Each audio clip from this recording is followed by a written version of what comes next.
Amandine. My name is Nichols. As Amandine said, I'll be presenting the special report on factors influencing large industry energy efficiency. Now, this chapter of the report differs slightly from the others that have been presented thus far. If we look at the iceberg analogy, it's the bottom rung of that presentation, looking at the drivers towards industrial energy efficiency, the undercurrent of the iceberg, if you like.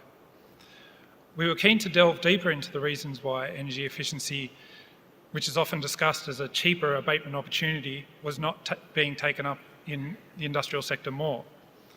We believe that the report helps to respond to this, crucially not from a theoretical perspective, but from working through the issues with businesses and looking at the data that's available in the public domain in detail.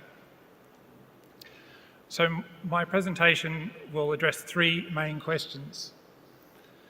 What's driven the activity that's happened up until now? What's inhibited that activity? And how more could be achieved?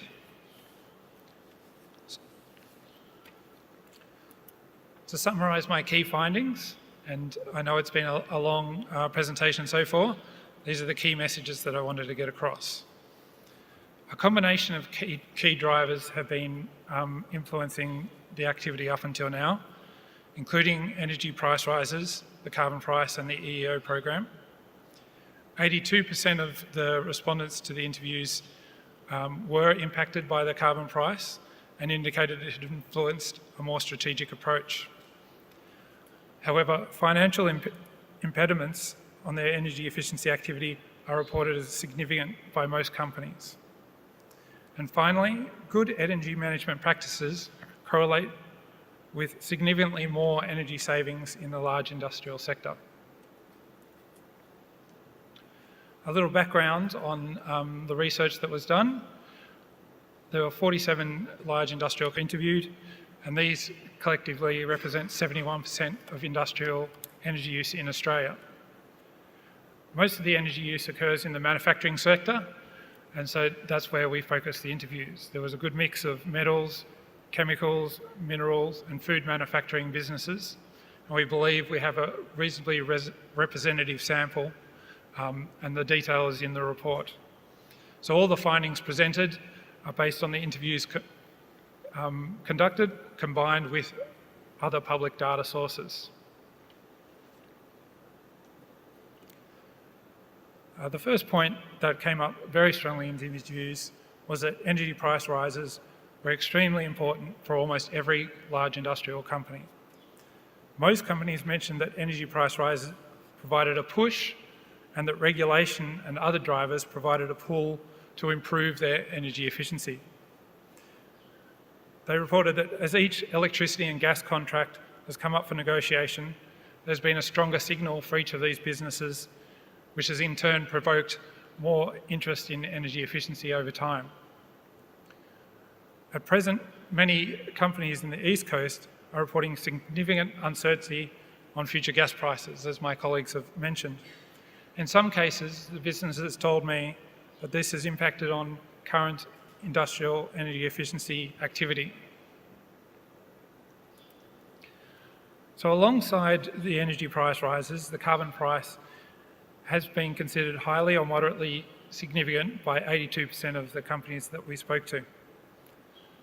Many respondents mentioned that the carbon price has influenced their approach to energy management alongside the energy price drivers and is motivating an increased focus on strategic responses such as fuel switching. The graph on the right shows that sectors that were feeling the biggest impact were highly energy intensive companies, those that had a high level of fugitive or process emissions. And for example, the company, water and waste companies there often have high levels of methane, which as discussed, faces a multiplier effect for the carbon price, as its greenhouse impact is more than 20 times that of carbon dioxide. And more generally, the companies which are under more economic stress, which includes part of the manufacturing sector, reported higher impacts from the carbon price. So So alongside the carbon price, the EEO program run by the Commonwealth Government was regarded as highly or moderately significantly by 80% of respondents. It's worth noting in looking at this graph that there are some good reasons why some of the policies received much lower scores, and that's because they do not impact on all the companies that were interviewed. For example, the state energy efficiency certificate schemes are likely to have interacted with only a subset of the companies, and so they would only have seen significant impact as opposed to the whole scope of the interviews. Different types of companies were impacted more strongly by different kinds of drivers. For example, companies under more economic stress, which is shown here through the profitability or growth profile of a business, are more influenced by price impacts, including energy price rises and the carbon price. Interestingly, the EEO shows the opposite trend, where companies with a higher profitability or growth profile are more influenced by this policy than other companies.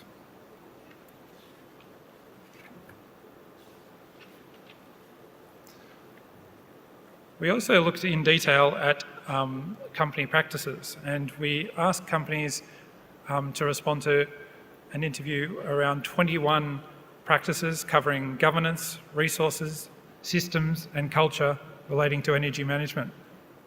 We asked them to benchmark themselves for each of those practices and to rate the level of impact each has had. They were very patient during this process, and I have to thank them for that. The top 7 practices are shown in this graph. Both data management practices and staffing practices came up very consistently in impacting on energy efficiency. The top 4 are highlighted in red and all relate to those 2 categories.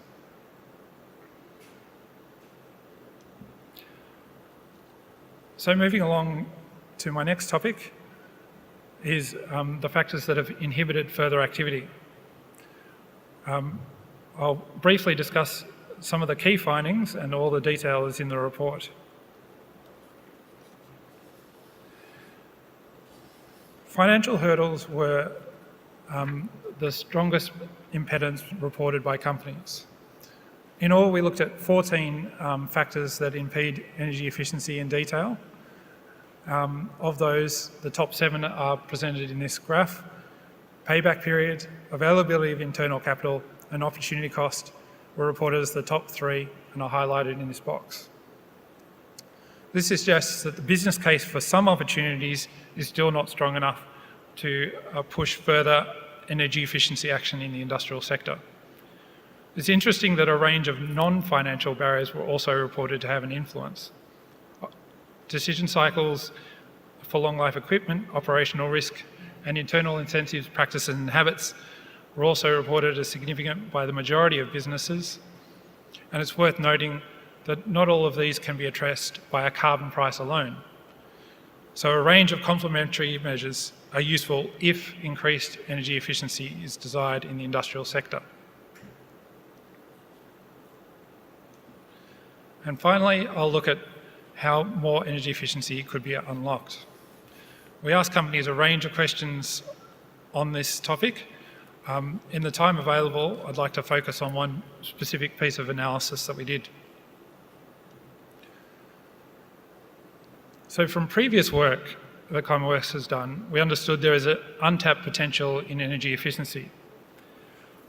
The next step was we analysed EEO company data from 2010-11 to identify any trends. On the left of this graph is the savings implemented by the companies reporting to the program as a percentage of energy use. Across the bottom is the savings they identified as a percentage of energy use.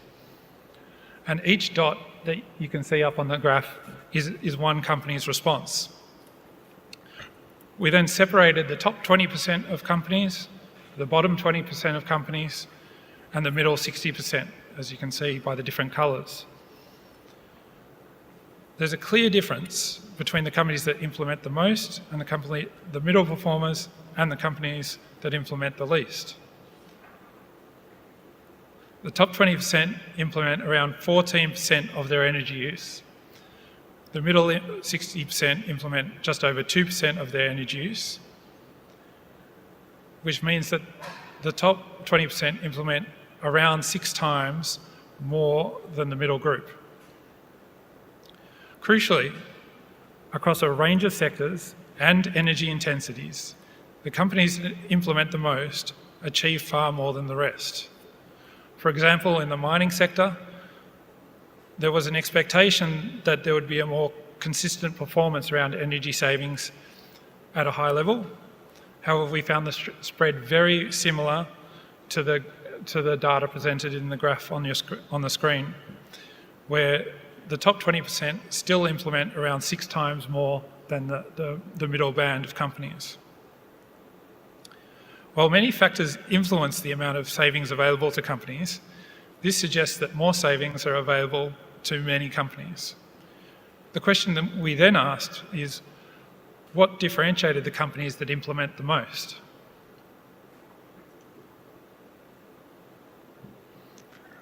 We observed a strong correlation between self-assessed scores in certain practices and the amount of savings identified by companies. Now, I should note that the sample is not strong enough to identify causal relationships here, but there does seem to be some associations emerging from the data which are worth pursuing. 3 key practices were identified. Companies that reported high scores for these activities had higher energy savings than those who reported lesser scores. These were regular analysis of energy data. Now, most companies that I interviewed have fairly good data processes already as a result of NGAs and EEO legislation. The differentiating factor is that some do more with that data. They analyse it more regularly and in more detail, and they appear to reap greater rewards from that. In addition, companies that have energy included in policies and operational guides to a high level appear to differentiate themselves. One of the points that was raised earlier by the panellists is that the extent to which you can standardise energy efficiency and carbon abatement processes into everyday practices seem to have a big impact on the amount of energy savings that you can achieve. Treating it as a separate activity to meet compliance leads to lesser outcomes. Finally, the senior management oversight of energy was also identified as a crucial differentiating factor for these companies. And all of these companies have some senior management oversight of energy as a result of EEO and NGAs legislation. However, some of them have embraced that process in a more detailed way and and this is correlated with around 3 times more energy savings than don't do it well. These are really interesting findings that, as I stated before, are not causal relationships, but we think they're very interesting for further research.